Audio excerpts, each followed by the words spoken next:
Assalamualaikum. Saya adalah Isnila Maulita SPDGR. Saya adalah guru di SD Negeri 1 Terlak. Saat ini saya sedang mengikuti pendidikan calon guru penggerak Angkatan 8 Kabupaten Aceh Timur, Provinsi Aceh. Pada kesempatan kali ini, saya akan memaparkan diseminasi aksi nyata modul 1.4 mengenai budaya positif. Selamat menikmati.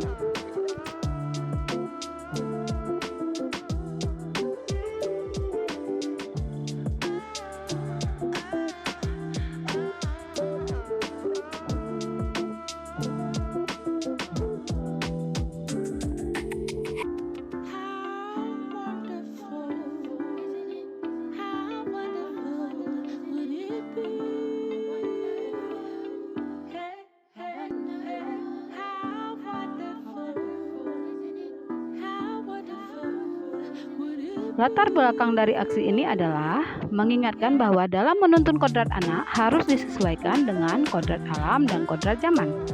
Kodrat alam adalah lingkungan alam tempat peserta didik berada, baik itu kultur budaya maupun kondisi alam geografisnya. Sedangkan kodrat zaman adalah perubahan dari waktu ke waktu. Bila melihat dari kodrat zaman saat ini, pendidikan global menekankan pada kemampuan anak untuk memiliki keterampilan abad 21. Tujuannya adalah mewujudkan merdeka belajar dengan bebas menyampaikan ide tentang keyakinan kelas, menumbuhkan disiplin positif yang nantinya akan menjadi budaya positif di sekolah, membentuk karakter positif pada peserta didik melalui kebiasaan-kebiasaan positif dan keteladanan warga sekolah, dan terakhir adalah menumbuhkan motivasi intrinsik pada siswa terhadap penanaman nilai-nilai kebajikan. Tolak ukur. Yang pertama, murid menjalankan kesepakatan kelas bukan karena paksaan. Kedua, terjalin komunikasi yang aktif antara seluruh warga sekolah. Ketiga, seluruh warga sekolah menerapkan budaya positif. Dan yang terakhir, terwujudnya lingkungan sekolah yang aman dan nyaman. Lini masa tindakan yang akan dilakukan. Pertama, memberikan penjelasan pada siswa tentang keyakinan kelas sebagai konsep inti dari budaya positif. Selanjutnya, membentuk keyakinan kelas bersama siswa dengan sistematika yang tepat. Selanjutnya, bersama siswa menandatangani keyakinan kelas yang telah disepakati.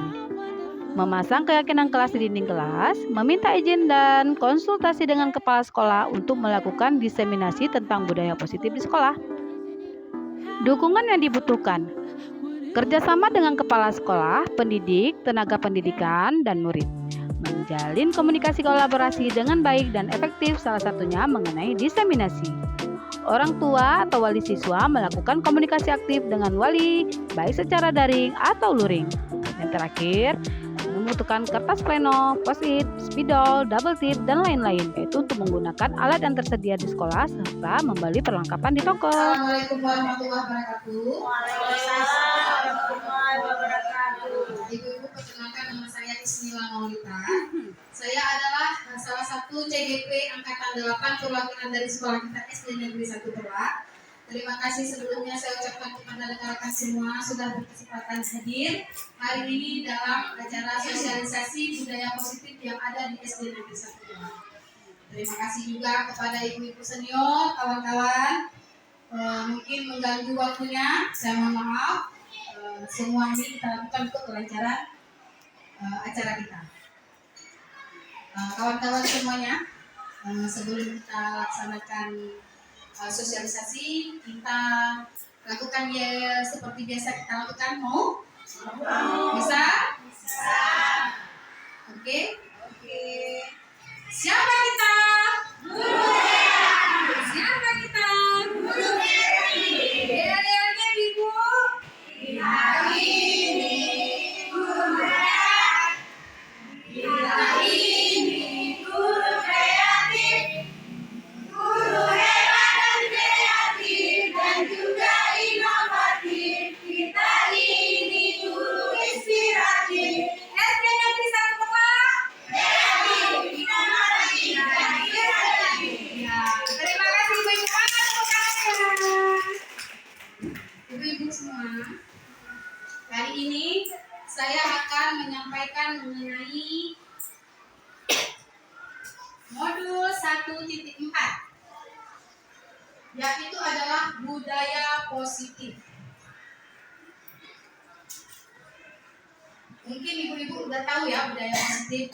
Ada ya kan kita lakukan di sekolah kita. Ada nggak kira-kira ibu-ibu? Ada. Ada. Kira-kira apa-apa aja ibu budaya positif itu yang kita lakukan di sekolah kita ini? Iya, buang sampah pada tempatnya. Ada lagi bu? Salam memberi salam. Ada lagi bu? Ada. Iya, menyalankan banyak ya. Semua itu sudah kita lakukan di sekolah kita. Mungkin tapi kita terkadang itu tidak menyadari bahwasanya kita sudah melakukan budaya positif. Ibu-ibu coba lihat ini mengenai filosofi pendidikan Ki Hajar Dewantara. Di mana pendidikan adalah menuntun segala kodrat yang ada pada anak, baik kodrat alam ataupun kodrat zaman, agar mereka mencapai keselamatan dan kebahagiaan setinggi-tingginya. Kodrat alam itu bagaimana ibu? Kodrat zaman itu bagaimana?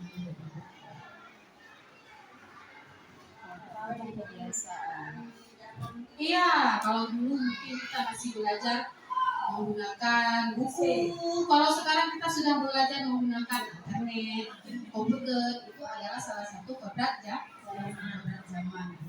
Kalau kodrat alam itu kadang-kadang anak-anak itu kan ada yang berketerbatasan, padahal dia bukan tidak pintar. Ada juga anak-anak istilahnya dia punya bagian-bagian sendiri, keistimewaan sendiri-sendiri. Dia tidak bisa mungkin bagian agama, nanti dia pintarnya di bagian olahraga, mungkin seperti itu sudah kodrat alamnya. Makanya kita guru dituntut agar menuntun siswa ini sesuai dengan bakat anak-anak ini. Kita tidak bisa memaksa lagi pembelajaran, sesuai dengan bakat. Kerja kita sebagai guru ini hanya melihat anak-anak kemana arah bakat itu, ke situlah. Makanya sekarang dinamakan merdeka belajar dan merdeka mengajar. Boleh di mana saja. Kalau anak-anak sudah bosan belajar di dalam kelas, boleh belajar di luar kelas. Tetapi kita melihat sikon. Tanya ya. Boleh bu? Gimana Bu Sri? Ada mau ditanyakan? Kita memberikan pendidikan sesuai dengan kodrat alam, situasi kondisi sekarang, zaman globalisasi atau era canggih ini, kita memberikan pembelajaran mengenai sesuai bakat anak. Dalam pelaksanaannya kan anak-anak itu kan nggak satu orang dua orang, kan anak-anak itu beberapa orang, 20 puluhan malahnya, sampai 25 atau 30 orang.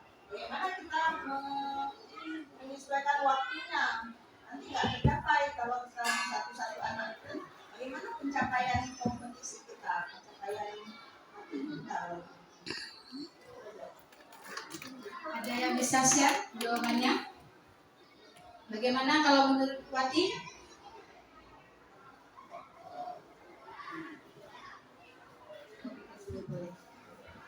Mungkin ada yang lain? Enggak seperti itu Bu maksudnya. Jadi misalnya seperti ini. Sesuai dengan kemampuannya itu maksudnya seperti ini. Misalnya ada di kelas itu ada anak yang sudah di atas rata-rata, ada juga yang masih di bawah rata-rata. Kita mengajar tentang misalnya perkalian atau penjumlahan yang sederhana misalnya. Yang satu anak itu yang sudah bisa tuh misalnya 25 ditambah 25, 50 dia sudah bisa menjawab dengan sempurna dan benar. Ada juga anak yang belum bisa menjawab 25 ditambah 25. Kita tidak bisa memaksakan hal itu. Jadi kita turunkan levelnya sedikit, pembelajarannya sama, tapi levelnya kita turunkan sedikit. Misalnya 15 ditambah 5. Seperti itu misalnya. Jadi kita harus kita kelompokkan kemampuan anak. Bukan misalnya anak ini matematik, anak ini bisa, tapi kita hanya mengarahkan. Tapi kita kelompokkan kemampuan anak ini agar dia tuntas gitu. Tapi makanya sekarang ini tidak ada lagi rankingan, yang ada kolaboratif. Anak-anak di sekolah kita itu tidak lagi dia berkompetisi, tidak ada lagi ranking 1, ranking 2, ranking 3, dan tidak ada lagi gitu. Yang ada kolaboratif. Jadi nilai anak itu sesuai dengan bakat dan kemampuannya. Hanya di situ perbedaannya, di nilai anak saja. Jadi kalau ada orang tua bertanya kenapa ada lagi ranking, jawabannya, ibu sekarang mereka belajar itu bukan lagi kompetisi ibu, tetapi sudah kolaboratif. Anak yang bisa dengan anak yang kurang bisa itu hanya dibedakan oleh nilai. Dan setiap anak itu bisa kita kasih penghargaan. Misalnya, mungkin anak yang kurang bisa itu dia aktif di bagian olahraga. Dia penghargaan yang dapatkan dia di bagian olahraga. Jadi setiap anak itu seharusnya harus dapat penghargaan. Itu yang membedakan.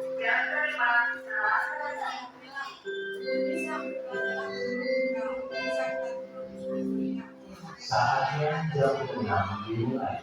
Kalau pelajaran yang lain juga mungkin seperti itu. Dia kan pelajaran yang lain itu juga masih belajar mengenai sekarang DP, ATP, gitu. Ya kan?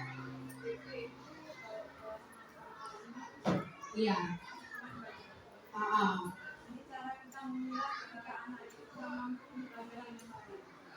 Dia itu seperti saya bilang tadi Bu, misalnya dia kurang mampu di bagian IPAS misalnya ya kan, tapi dia nanti mampunya di bagian seni, berarti nanti dia penghargaan dia itu di bagian seni.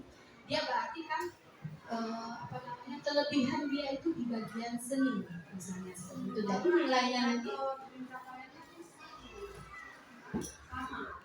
iya, makanya kan sekarang tidak ada lagi nilai seperti itu, ada lagi nikah. Sekarang itu kan pengelompokan kemana anak itu. Oh misalnya sekolah orang ke bagian seni, sekolah ke bagian orang ke bagian IPAS. Hanya sebagian itu nilainya yang dibedakan, penghargaan yang diberikan. Kalau di luar itu kan malah anak-anak setiap anak itu diberi sertifikat di akhir pembelajaran. Bukan lagi ranking, setiap anak itu mendapat sertifikat. Kemana dia, misalnya salah anak tuh pintar di bagian matematika, nah itu nanti mendapat sertifikat misalnya di bagian matematika. Oh seorang anak pintar di bagian olahraga, jadi setiap anak itu beri penghargaan ke bagian olahraga.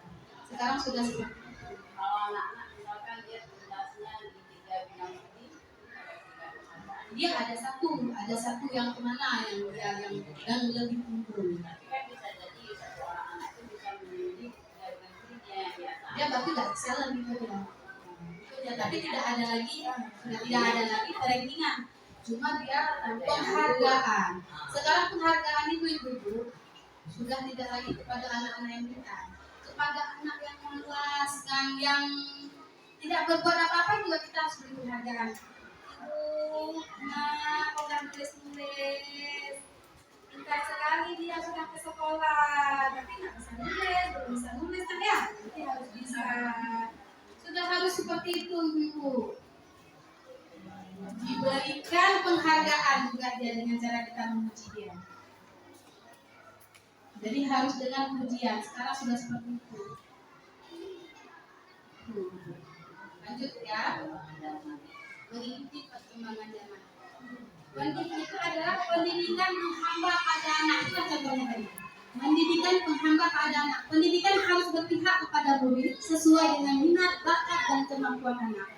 Itulah namanya tadi yang barusan kita bahas ini adalah pendidikan yang menghamba pada anak. Jadi kita menghamba pada anak. Inilah dia yang poin kedua ini adalah pendidikan menghamba pada anak. Inilah yang baru kita bahas tadi. Ya, kita menghamba pada anak. Iya. Gimana bakatnya? Hanya mengarahkan saja.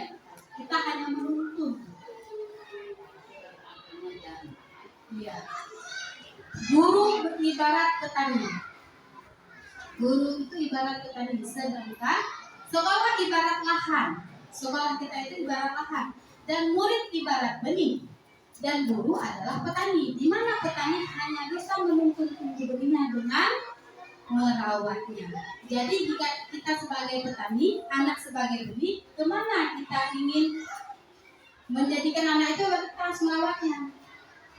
Misalnya anak itu ingin kita jadikan sebagai jagung, kita harus menanam benih jagung.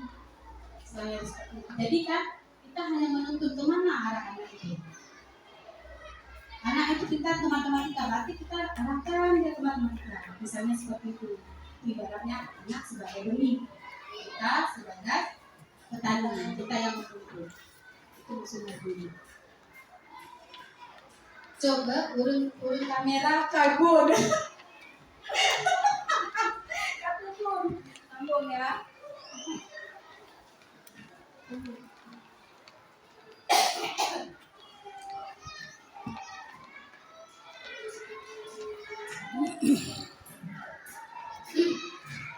Dari pernyataan KHD tersebut, maka seorang guru harus memiliki nilai dan menjalankan perannya agar menuntut tumbuh kembangkan muridnya melalui pembelajaran yang berpusat kepada murid. Jadi pembelajaran kita nggak boleh lagi berpusat kepada guru, sekarang harus berpusat kepada murid. Bagaimana itu berpusat kepada murid? Kita hanya menjelaskan, misalnya, makanya kita belajar itu kan mengenai RPP sekarang. Kita hanya memberikan video pembelajaran misalnya, atau memberikan bahan ajar misalnya. Jadi yang bekerja itu anak ibu. Boleh anak-anak itu bawa HP ke sekolah? Jawabannya boleh ibu. Boleh anak-anak itu membawa laptop ke sekolah? Boleh ibu. Setelah itu kalau kita takut kira-kira takut anak itu menonton yang bukan-bukan, setelah pembelajaran kita kumpulkan. Kenapa boleh? Karena anak-anak itu bisa searching dia, misalnya mengenai nyamuk misalnya. Kan bahan yang kita ajarkan itu kan terbatas karena kan sekarang yang aktif itu kan murid kan. Jadi anak-anak itu bisa searching dengan sendirinya, kita hanya menuntun berkeliling setiap meja. Oh iya seperti ini, kita arahkan aja, boleh ibu-ibu. Apalagi kita sekarang kan punya internet 2 itu kan, boleh kita pergunakan seperti itu dan membantu kita. Sebenarnya tidak ada permasalahan. Setiap kelompok itu boleh bawa 1 atau 2, boleh. Nanti orang itu yang menulis, orang itu, kita hanya membawa buku penilaian kinerja anak-anak ke setiap meja-meja itu. Kita lihat yang mana kurang aktif anaknya, yang mana kurang aktif, kita tutup. Nah, itu kawannya lagi kerja, saya sama-sama. Nah, seperti itu. Barang pelajaran apa saja boleh. Boleh. Sekarang sudah dituntut anak yang lebih aktif, kita yang hanya menuntun. Kita yang memberikan umpan baliknya kepada siswa. Siswa yang menyambut dan mereka yang bekerja sendiri.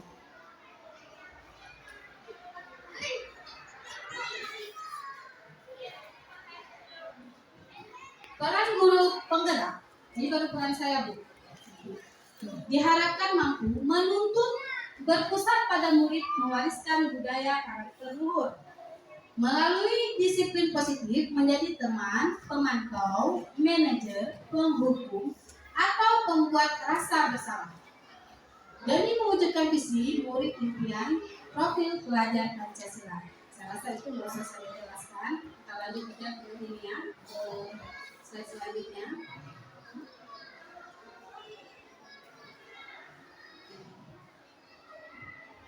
Kita masuk ke budaya positif. Budaya positif ini akan menimbulkan rasa aman dan nyaman pada murid pada proses pembelajaran.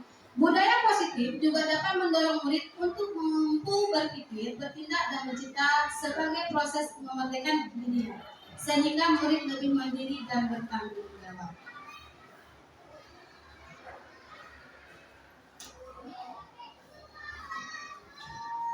Budaya positif itu dapat dijalankan dengan menerapkan konsep-konsep inti seperti disiplin positif, memahami motivasi perilaku manusia berkaitan dengan hukuman, penghargaan. Ya Bu, motivasi perilaku manusia ya, motivasi perilaku manusia berkaitan dengan hukuman, penghargaan, posisi kontrol seorang guru, pembuat keyakinan sekolah atau kelas, dan penerapan segitiga restitusi dalam menyelesaikan masalah. Jadi Bu, motivasi perilaku manusia berkaitan dengan hukuman. Sekarang kita itu kan kalau anak-anak berbuat salah itu kita menghukum kan. Sebenarnya sudah tidak boleh lagi menghukum itu. Jadi nanti kita buat aja kesepakatan kelas untuk pengganti hukuman misalnya. Nanti akan saya jelaskan bagaimana itu kesepakatan kelas. Ya. Habis itu posisi kontrol seorang guru. Bagaimana yang disebut dengan dengan posisi kontrol. Sebentar lagi akan saya jelaskan bagaimana yang disebut dengan posisi kontrol seorang guru. Jadi seorang guru itu memiliki posisi kontrol, Ibu-ibu. Sebagai apa kita posisikan diri kita di sekolah? Jadi di sekolah ini kita punya posisi kontrol. Setelah itu pembuat keyakinan sekolah atau kelas. Jadi di setiap kelas itu kita harus membuat keyakinan kelas. Nanti pada kita di sekolah kita ini juga ada keyakinan sekolah, cuma kita belum tahu itu namanya. Apa itu keyakinan kelas dan apa itu keyakinan sekolah? Dan penerapan segitiga restitusi dalam menyelesaikan masalah.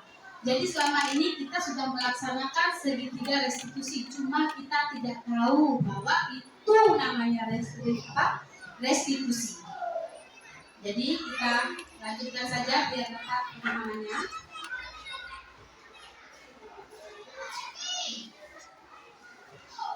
Ke disiplin positif.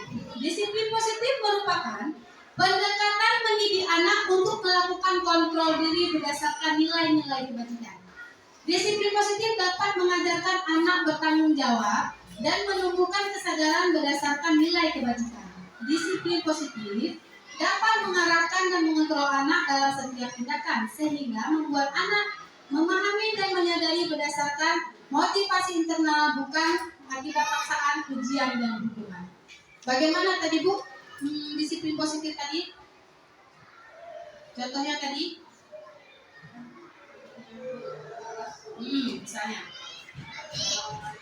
Misalnya disiplin kelas. Salah satunya yang pernah saya lakukan mengambil tindakan yaitu membuat sanksi untuk anak-anak yang sering absen atau alpa.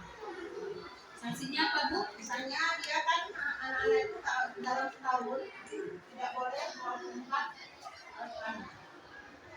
Jadi dalam sebulan itu saya akan menghitung. Jadi sebulan itu tak boleh ada alpa atau absen itu 2 hari. Lebih dari 1 hari, 2 hari, 3 hari dan seterusnya akan digunakan sanksi bawah anak untuk kali saja. Kalau dalam 1 hari masih bisa dimaafkan untuk 1 bulan. Ibu, sekarang kata-kata sanksi itu harus kita hilangkan. Sekarang kita hilangkan, kita ganti dengan keyakinan kelas ataupun kesepakatan kelas. Ya, sekarang kan karena kata-kata hukuman, kata-kata sanksi itu sudah tidak boleh lagi. Itulah yang dinamakan keyakinan kelas atau kesepakatan kelas. Itulah yang Ibu katakan tadi, itulah kesepakatan kelas. Kita sudah melaksanakannya, cuma kita tidak tahu bahwasanya kita sudah melaksanakannya. Seperti piket, Ibu ya, piket. Piket itu kan kesepakatan kelas kan Bu? Itulah. Dan itu kita tidak tahu itu namanya. Terima kasih Bu Sri jawabannya.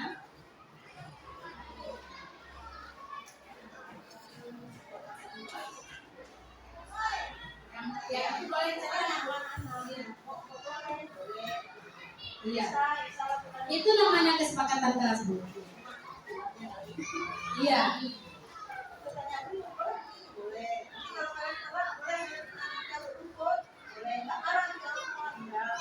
Karena kesepakatan kelas itu Ibu buat hal yang sedemikian tadi itu keinginan Ibu atau keinginan bersama anak-anak? Iya, kalau keinginan bersama itulah namanya kesepakatan kelas Ibu. Kalau keinginan kita pribadi, kita paksakan anak-anak. Ya, kalau kita dengan anak-anak kan disetujui anak-anak itu adalah keyakinan kelas dan kesepakatan kelas itu. Motivasi perilaku manusia. Motivasi pada diri anak masih eksternal, menghindari ketidaknyamanan atau hukuman. Itu eksternal dulu ya. Eksternal kan dua kan.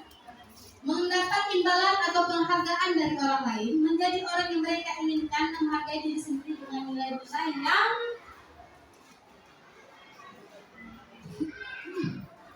mereka percayai.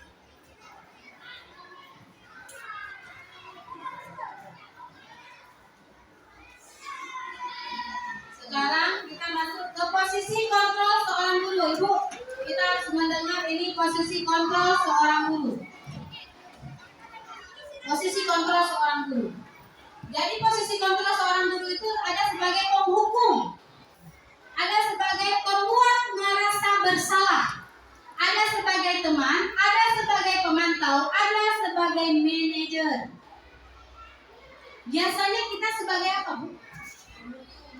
penghukum kan? Ya kan? Sebagai penghukum sekarang kita. Sekali-kali teman. Kenapa? Kita nggak usah malu. Saya dulu sebagai penghukum dan akan berusaha berubah. Tidak lagi sebagai penghukum. Memang itu yang kita lakukan. Memang itu yang saya lakukan.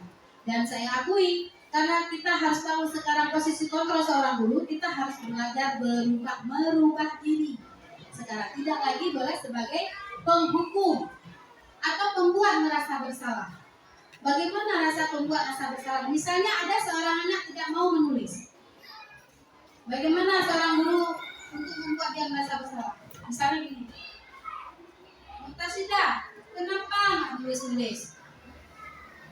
Ibu sedih, nggak capek, ibu ajarkan di depan Mutasida nggak mau nulis, ngantuk, hidup. Nanti kalau nggak bisa Mutasida tinggal kelas, itu kan kita membuat rasa bersalah sama anak-anak kan? Itulah yang dinamakan membuat rasa bersalah. Iya, bukan ancaman ibu. Maksudnya kita kata-kata kita itu membuat anak-anak itu merasa bersalah. Iya, membuat rasa bersalah ya.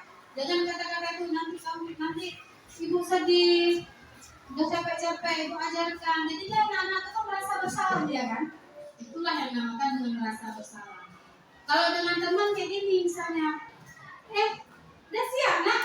Pintar sekali. Nanti kan kalau ajarkan itu ya, kalau ajarkan teman-teman ya, itu si Nurul bisa itu ajarkan ya. Boleh, itu kita memposisikan diri kita sebagai teman. Boleh, kalau dia mengajarkan teman-temannya boleh. Itu adalah tutor sebaya. Boleh diterapkan tutor sebaya itu. Boleh. Ini kita memposisikan diri kita itu sebagai teman pada murid itu boleh. Jadi selama ini kita seringnya sebagai penghukum, pembuat rasa bersalah, teman sekali-kali Bu ya. Pemantau, ada beberapa orang dulu sebagai pemantau sering, misalnya Bang Sana, itu sebagai pemantau, selalu memantau siswa. Pak Dani misalnya, itu bisa ada sering-sering sebagai pemantau misalnya. Karena memang dia selalu memantau siswa, siapa telah dia udah tahu semuanya, ya kan? Tapi kan alangkah baiknya kita itu sebagai manajer.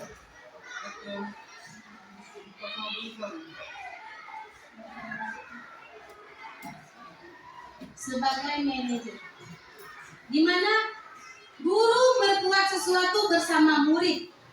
Manajer ya Bu. Kita lihat sifat kontrol kita sebagai manajer. Guru berbuat sesuatu bersama murid, mempersilahkan murid mempertanggungjawabkan perilakunya dan mendukung murid agar menemukan solusi atas permasalahannya sendiri. Posisi manajer mengacu pada restitusi yang dapat menjadikan murid sebagai manajer bagi dirinya sendiri, sehingga tercipta identitas positif berhasil pada diri murid. Jadi kan kita sebagai manajer, kita mau sebagai gimana ya? Misalnya ada murid bermasalah, misalnya ya kan? Kita memposisikan diri kita itu jangan sebagai penghukum, Bu. Tapi kita kan sebagai orang yang mengawasi siswanya itu, agar dia itu dapat memecahkan permasalahannya sendiri. Dengan cara misalnya ada siswa yang bermasalah misalnya, ibu-ibu sudah pernah melakukan restitusi. Sudah pernah melakukan restitusi. Sebenarnya kita sudah pernah melakukan restitusi dulu, tetapi kita tidak menyadari dan tidak tahu bahwa itu adalah restitusi.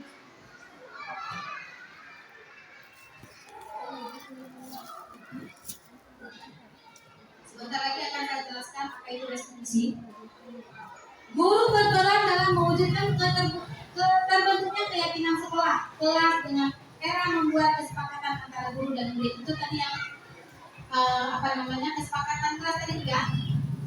Keyakinan sekolah kelas berupa pertanyaan universal yang mudah diingat atau dipahami harus diterapkan di lingkungan sekolah. Oke, sudah kita jalankan itu.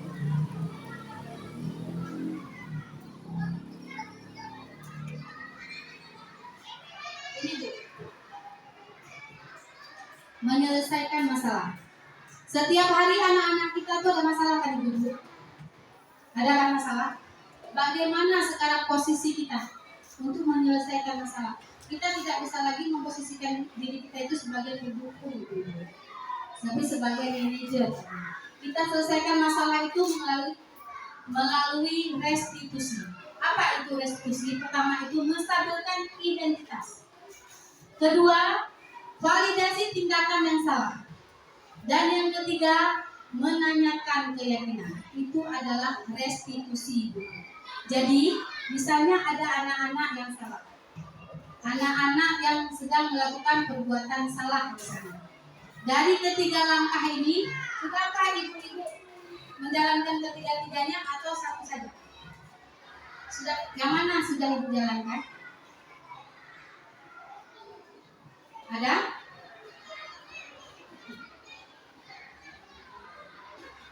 Misalnya Bu, ada anak yang telat ke sekolah misalnya, ya kan? Ada anak yang telat ataupun ada anak yang berantem di kelasnya. Ada Bu? Ada. Ataupun kemarin itu misalnya contoh anak saya yang kejadian sama Bu Nurul kemarin itu, Bu Nurul ya, anak lokal saya kemarin itu yang berantem, Bu Nurul dan Bu Hera kemarin itu ya, korbannya ya Bu Hera ya. Jadi kan di kelas saya kemarin itu kan ada anak-anak berantem waktu saya itu PPG kemarin itu ya Bu ya. Jadi pertama kita menstabilkan identitas, kita panggil kedua orang anak itu ya kan? Ya kan Bu? Itu namanya menstabilkan identitas. Kita dudukkan mereka berdua. Kita tanya, nah kemarin Ibu dengar kalian berdua berantem. Sampai Nurul kena tonjok, Bu Hera jatuh. Itu adalah menstabilkan identitas. Saya begitu. Ya, apa betul nak? Apa betul itu? Betul Bu, jawabannya. Apa betul itu kamu? Betul Bu. Ya kan? Kenapa nak? Pasti ada alasannya. Pasti ada alasannya kalian berantem kan? Itu adalah menstabilkan identitas. Kita sudah melaksanakannya, tapi kita tidak tahu itu namanya. Habis itu yang kedua, validasi tindakan yang salah. Apa itu validasi tindakan yang salah? Ibu dengar kalian berantem, sepak-sepakan, tinju-tinjuan, kena pukul patah itu pohon bang bunga itu apa? Bang soal ibu. Habis itu Bu Hera jatuh di situ. Iya betul kayak gitu kejadiannya. Betul Bu. Kenapa? Karena si Polen gini. Karena si Polen gini. Jadi betul kalian berdua yang melakukannya betul. Ada enggak kira-kira keyakinan kelas yang kalian langgar tadi? Kita tanya kayak gitu kan sama siswa. Ada. Apa itu? Misalnya, apa jawabannya kalau anak-anak berantem Bu? Keyakinan kelas apa yang dilanggar? Tidak menghormati kan? Bisa jadi. Ya kan Bu? Tidak menghormati, tidak menghargai. Itu adalah keyakinan kelas yang berbeda. Misalnya seperti itu. Kita sudah melaksanakan, sudah kita tanya. Habis itu menanyakan keyakinan. Bagaimana itu menanyakan keyakinan? Jadi kalian udah tahu kira-kira benar nggak yang kalian lakukan itu nak? Kalian berantem kayak itu sampai luka ibu guru kalian, betul nggak yang kalian lakukan itu? Apa jawabannya nak? Salah. Jadi kedepannya kalau supaya nggak kalian buat lagi, apa yang akan kalian lakukan? Ada nggak kita tanya gitu kira-kira? Ada kan? Ya Bu, besok kami nggak berantem lagi, kami baik-baik aja. Jadi kayak gitu kan jawaban anak-anak kan? Itu adalah menanyakan keyakinan. Dan kita sudah melaksanakan restitusi itu, tapi kita tidak tahu bahwasanya itu yang dinamakan restitusi. Cara kita itu sudah benar Ibu. Cara kita itu sudah benar. Mungkin di antara tiga itu ada dua yang kita laksanakan, berarti belum sempurna. Harus kita sempurnakan lagi. Jadi ketiga-tiganya ini harus ada dalam menyelesaikan masalah anak. Kira-kira seperti itu sekarang. Jadi kita nggak boleh lagi besok kalian yang berantem panggil orang tua kemari ya, bawa pupuk 3 goni. Sekarang sudah tidak boleh lagi. Dulu kita telah sebagai pendukung. Iya. Sekarang itu semua sudah tidak boleh lagi.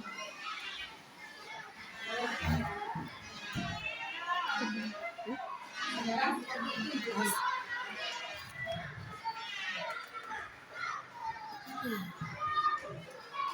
Guru berperan dalam mewujudkan terbentuknya keyakinan kelas. Sekolah dengan cara membuat kesepakatan antara guru dan murid. Jadi sudah.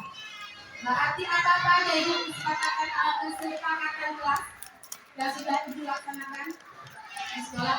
Misalnya saling menghargai sama kawan ya, meletakkan barang-barang kelas di tempatnya, misalnya ya kan, menjaga kebersihan kelas. Tuh, apa lagi Bu?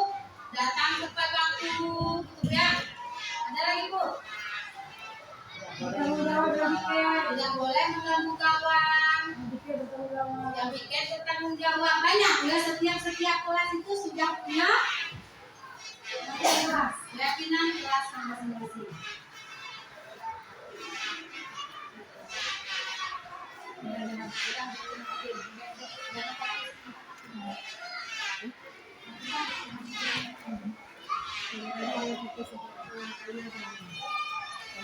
Jangan fokus.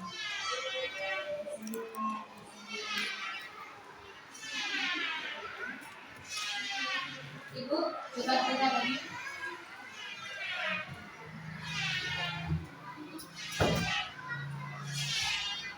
Perubahan apa yang terjadi pada cara berpikir Anda dalam menciptakan budaya positif di kelas maupun sekolah Anda setelah mempelajari?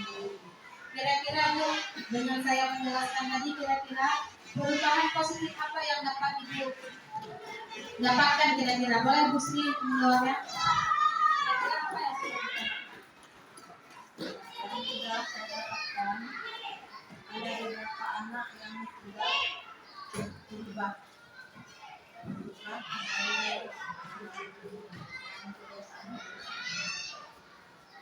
ada lagi Bu Ati? Atau Bu Riza? Kira-kira apa yang sudah Ibu dapatkan dari pembelajaran kita tadi? yang saya dapatkan, kita di pelajaran lebih memahami kondisi anak-anak, terus juga kita sebagai fasilitator ya. Jadi kita hanya memfasilitas, jadi anak yang bergerak, sehingga kita tahu anak maunya apa.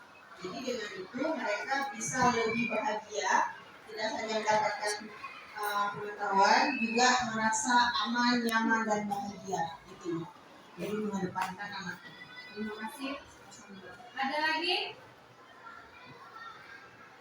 Ya, pelajar apa? Jawaban yang sangat baik sekali ya dari dua orang guru ini. Kita lanjutkan ke selanjutnya.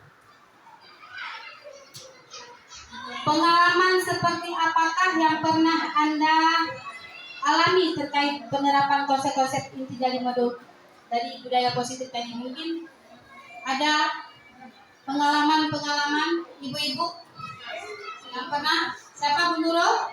Pernah? Bu Nurul? Pernah mendapatkan pengalaman? Ini nggak sampai Bu Nurul. Dari budaya positif tadi mungkin Bu Nurul ada mungkin mendapatkan pengalaman dari anak-anak itu bagaimana mungkin? Pernah nggak Bu Nurul? Biasanya kadang-kadang malas berkomentar. Berarti udah tahu. Salam pada semua guru Bu ya. Oh iya Bu. Biasanya dulu kalau cuma guru-gurunya sendiri Bu ya. Salam sekarang sama semua guru sudah salam ya. Jadi budaya positif alhamdulillah sudah sangat baik di sekolah kita.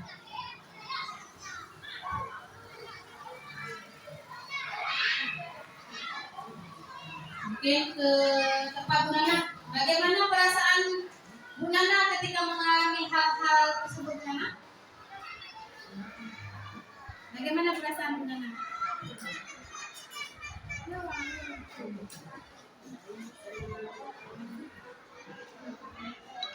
Baik dan bahagia. Kalau melihat ada perubahan pada siswa yang dulunya begitu datang memberi salam, memberi salam, baru memberi salam dan kembali. Sudah banyak perubahan Bu ya, sudah banyak perubahan budaya positif di sekolah kita. Terima kasih teman-teman.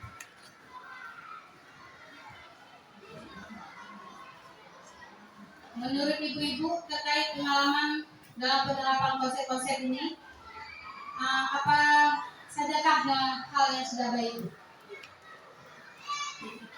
Hal apa sajakah yang sudah baik? Adakah yang perlu kita perbaiki lagi di sekolah kita?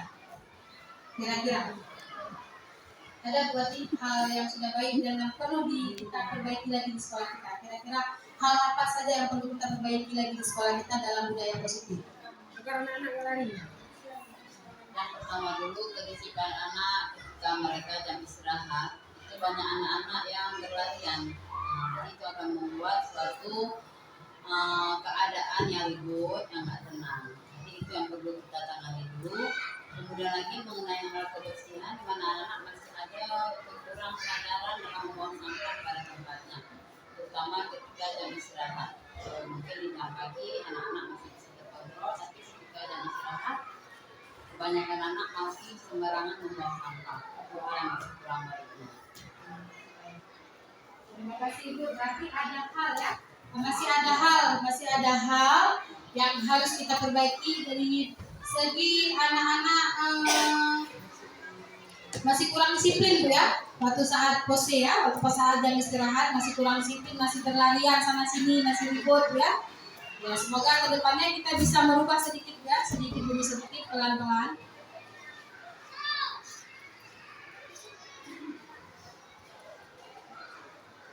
Kira-kira Ibu, sebelum Ibu mempelajari budaya positif ini, posisi kontrol mana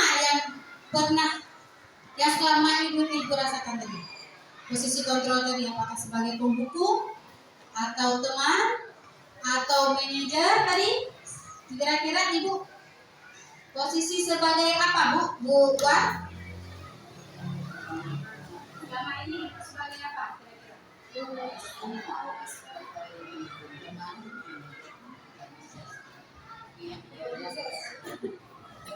Ianya bukan sebagai penghukum, alhamdulillah.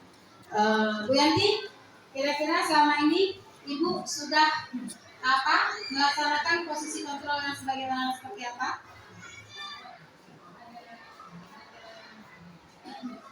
Semua ada, udah sempurna Bu ya? Udah sempurna ya? Iya, dikit-dikit. Udah Bu, berarti kan kita kan sudah paham ini Bu ya? Kita sudah paham kan sedikit demi sedikit kan? Kira-kira setelah kita mempelajari hal ini, posisi kontrol apa yang harus kita lakukan Bu? Sebagai apa? Kita sebagai manajer Bu ya? Sebagai manajer ya? Iya. Jadi kalau membuat rasa bersalah itu mungkin agak kurang tepat untuk anak-anak ya. Jadi kita sebagai manajer jadi kita harus merubah diri kita Bu. Jangan lagi sebagai pembuat rasa bersalah ataupun sebagai penghukum. Jujur aja saya dulu sebagai penghukum. Misalnya anak-anak buang sampah itu, nanti besok bawa pupuk, itu kan saya sebagai penghukum. Saya dulu sebagai penghukum, saya cuma tidak sadar. Saya tidak sadar bahwa saya sebagai penghukum. Seolah-olah saya itu melaksanakan keyakinan kelas saya. Saya merasa diri saya itu bukan sebagai penghukum Bu. Saya melaksanakan keyakinan kelas saya. Kalau anak-anak melanggar, mereka harus bawa pupuk. Karena itu sudah kesepakatan kelas. Sebenarnya tidak boleh seperti itu. Dan saya sadari sekarang. Nggak boleh lagi kita sebagai penghukum. Kita tempatkan diri kita sebagai manajer. Jadi kedepannya besok insya Allah saya mau menempatkan diri saya sebagai manajer. Mungkin ibu-ibu juga seperti itu. Mungkin sekarang malu-malu bilangnya, semoga ke depan sudah harus berubah. Wajib berubah. Belum terlambat. Ya, masih ada waktu. Sebelum saya jelaskan hal ini, apakah Ibu sudah mengetahui mengenai segitiga restitusi tadi Bu? Belum. Tapi setelah mempelajari hal ini, Ibu sudah tahu tadi kan cara menyelesaikan masalah tadi segitiga restitusi. Kira-kira bisa nggak Ibu terapkan besok ke depannya? Bisa, insya Allah ya. Insya Allah. Nah, berarti ada ilmu yang kita dapat hari ini Bu ya. Dalam menyelesaikan masalah siswa, kita menerapkan segitiga restitusi.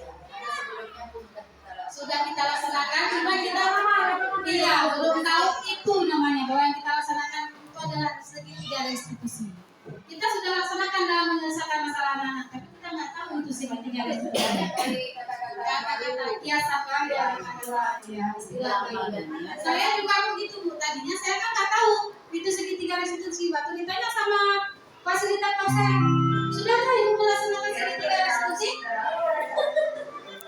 Apa itu kan? Nggak tahu kan? Setelah saya belajar, oh itu segitiga restitusi. Oh itu menstabilkan identitas. Oh iya, menanyakan keyakinan. Sudah Ibu. Cuma kami tidak tahu itu namanya segitiga restitusi. Dan saat anak mendapatkan permasalahan, kami sudah melaksanakan hal itu, tapi kami tidak tahu bahwa kami sudah melaksanakan hal itu. Jadi sekarang saatnya saya berbagi sama ibu-ibu ilmu yang saya dapat di CGP mengenai modul 1, 2, 3 ini. Dan 4, budaya positif. Jadi sekarang kita sudah tahu ya.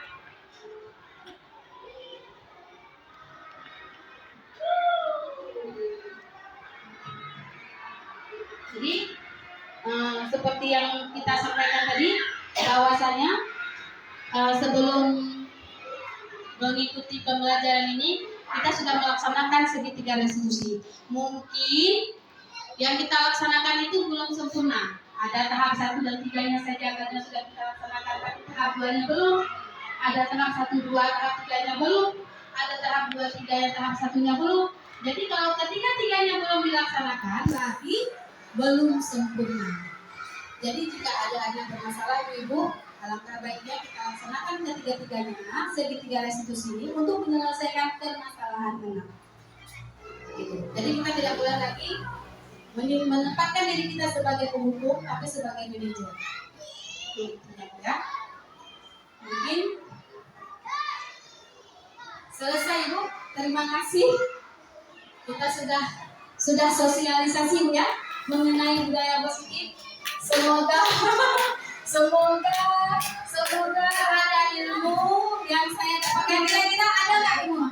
Ada ilmu. Insya Allah ada ilmu. Doakan saya di modul kedua, semoga saya bisa menyampaikan ilmu-ilmu yang saya dapatkan tadi kepada ibu-ibu semua.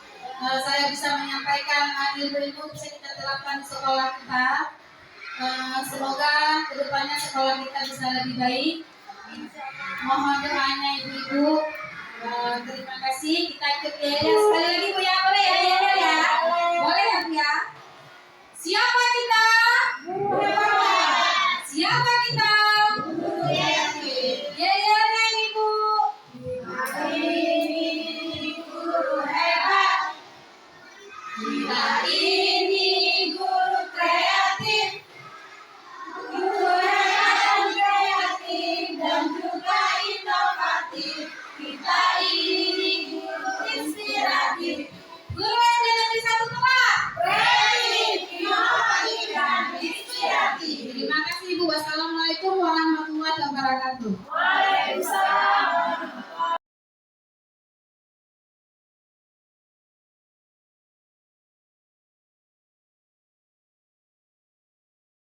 Assalamualaikum. Waalaikumsalam. Apa kabar semua? Baik. Sudah siap untuk belajar? Siap. Oke, kita breaking dulu ya. Oke. Satu, semangat.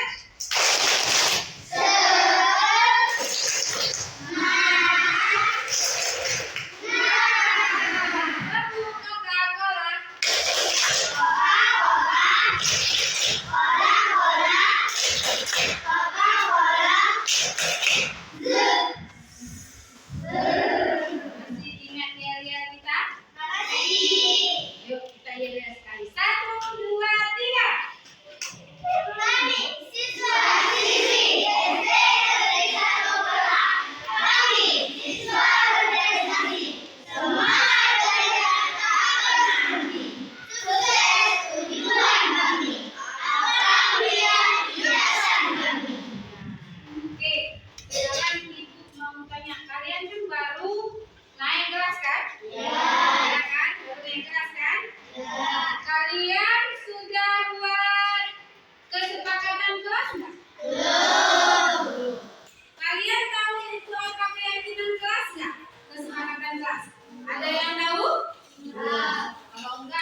kelas ini, di kelas baru ini.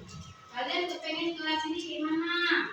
Bersih, boleh nanti dibuat, boleh bersih. Habis itu misalnya kawan mau pinjam barang kita, tapi nanti ditaruhkan di tempat semula, ya kan? Nah, misalnya nanti waktu kita lagi belajar jangan ribut, misalnya boleh, ataupun nanti nggak boleh keluar masuk kelas tanpa izin dulu. Boleh, suka hati kalian, apa yang kalian inginkan kalian tulis di kertas yang ibu kasih, nanti kalian tempel di tempat yang sudah ibu sediakan. Habis itu baru kita pilih apa keyakinan kelas yang kita lakukan. Setelah kalian membuat itu, kita pilih nanti beberapa biji. Oke? Oke? Kalau oke, ibu kasihkan. Kalian tulis di sini apa yang kalian inginkan. Tulis suka hati. Apa yang kalian inginkan. Tulis. Kelas ini gimana?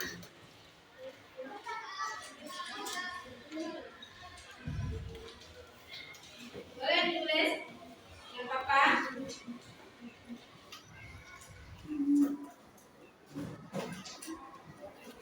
Ambil pulpen masing-masing, tulis kalian mau kelas kemana, kawannya bagaimana, tiketnya bagaimana, apa lagi?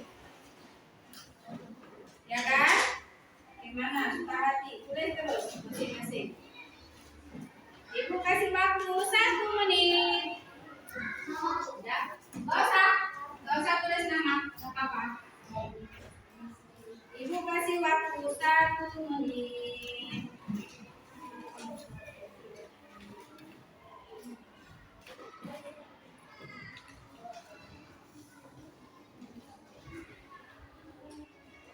Siapa lagi? Ibu kasih waktu 1 menit. Nggak payah tulis nama.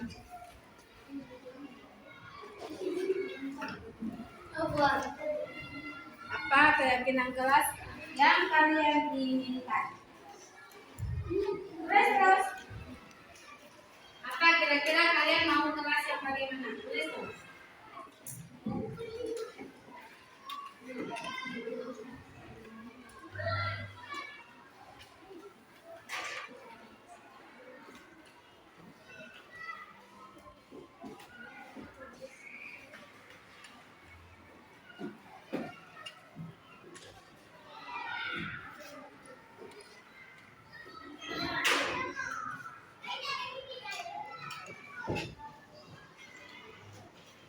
Nah, yang udah boleh ditempel di sini.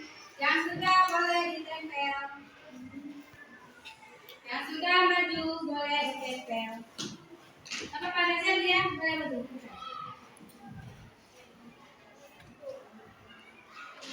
Boleh ditempel di mana aja ya, lagi tempel.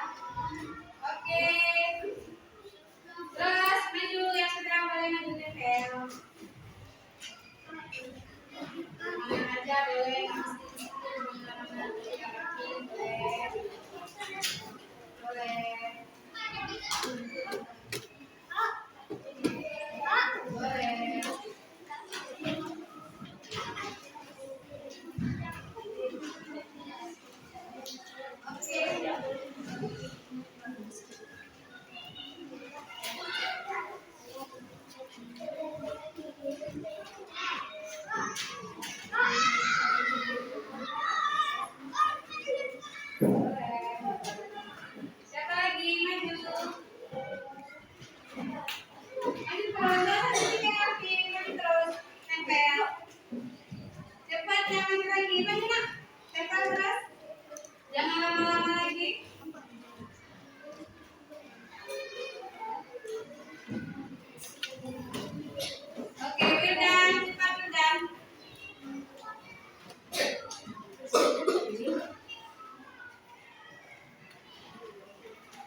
bersih ke berminyak wangi dan cantik.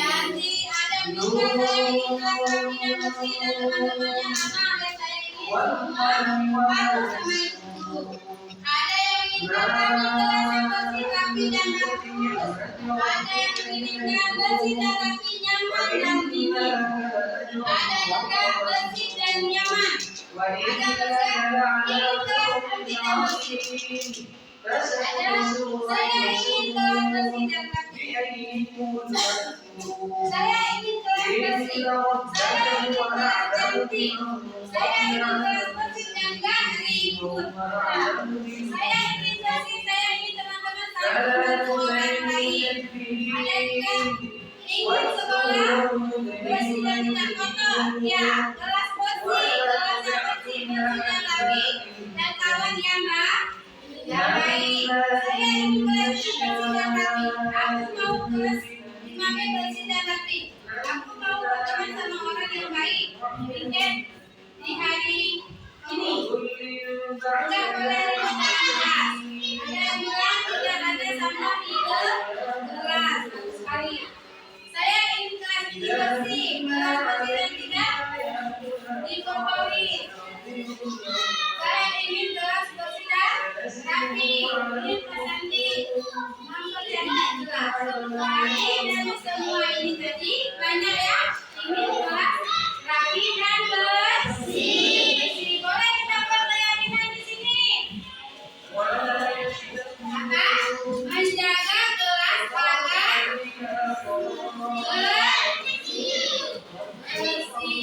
Menjaga kelas agar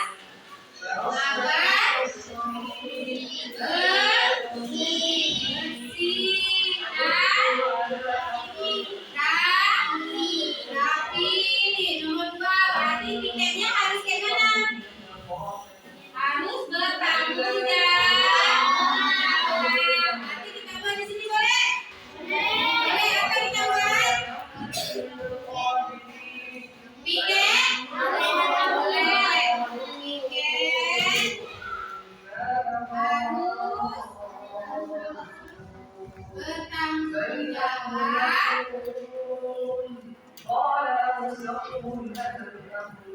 untuk kebersihan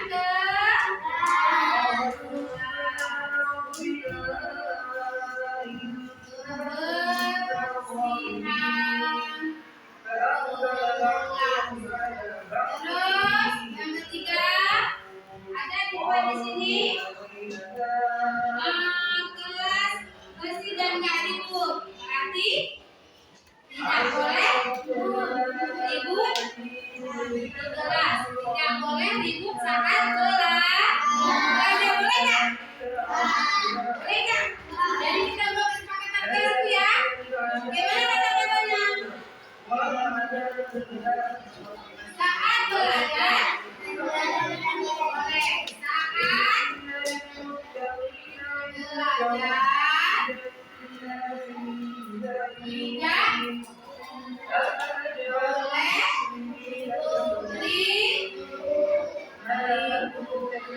Ibu mau tanya, ini nggak ada yang situ kan? Kalau pergi sekolah teman boleh nggak?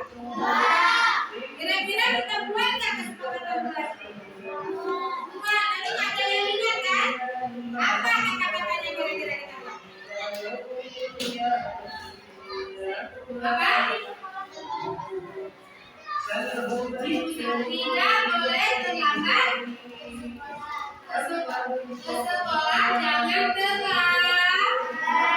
Sekolah jangan terlambat.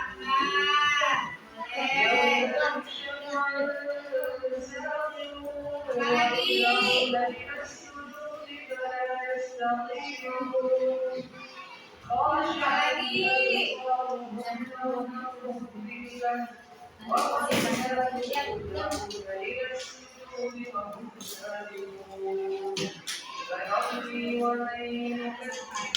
Tidak ada sampah di kelas. Boleh ini? Boleh. Ini sama dengan kebersihan tadi kan? Sama dengan kebersihan kan? Tapi kita baca tidak boleh buang sampah